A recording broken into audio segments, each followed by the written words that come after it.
Wangurpa kilpal andi tumel lumoken aquapel al kilpar kabris. Atom kila karkunken lana ken la kipermi Jerusalem ti ermi pen. Ambur kip maturun Jerusalem ti kaipa. Kip merkin wangen kwe yura ya na kupmen ya pon lal kep. Kol pekeng kumla na kempa. Son kil pekeng kalukep mak hukolti. Pake wangure reneng ya na kupmen ika kalukep mik marwor akilen. Wa akwa ngurpa kilwa palangkai tumen lumoken akwa pela kilen atublir kaburispa. Atom dua sendela wailen.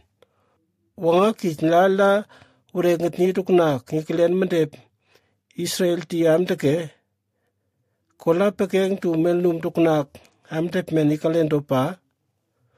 Ari sisas lanaken la pake kwe yura kimtila mbaki mriwe uringa wangpa kalpis. Pakwe kweya yan kilal kilai almuang akariwe atatnongket akilal kilai. Akilala ika palumpa. Pake ika maurwor nar kawor mi kimti. Atom kimika witatongket. Atom kimika laron nanga kupenti ni Jerusalem ti. Ayela tu anong kanok asutia ti. Wakayela tu anong kanok asamaria ai. Wakulpa ye kayela kanong ti.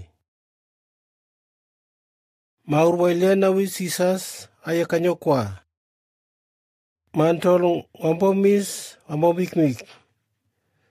Sisas la na kenyang kipmok pa. Plalang papa maurwaile na wiela ayakanyokwa.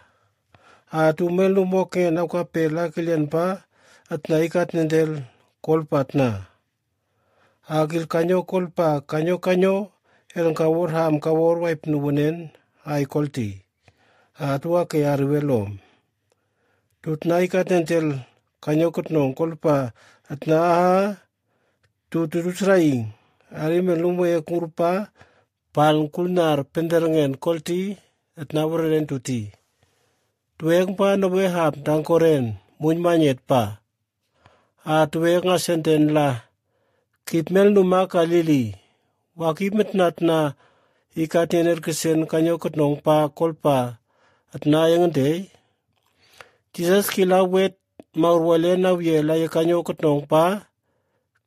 Kili kamwa ya pernar kola kip mariwel akil kanyo pake.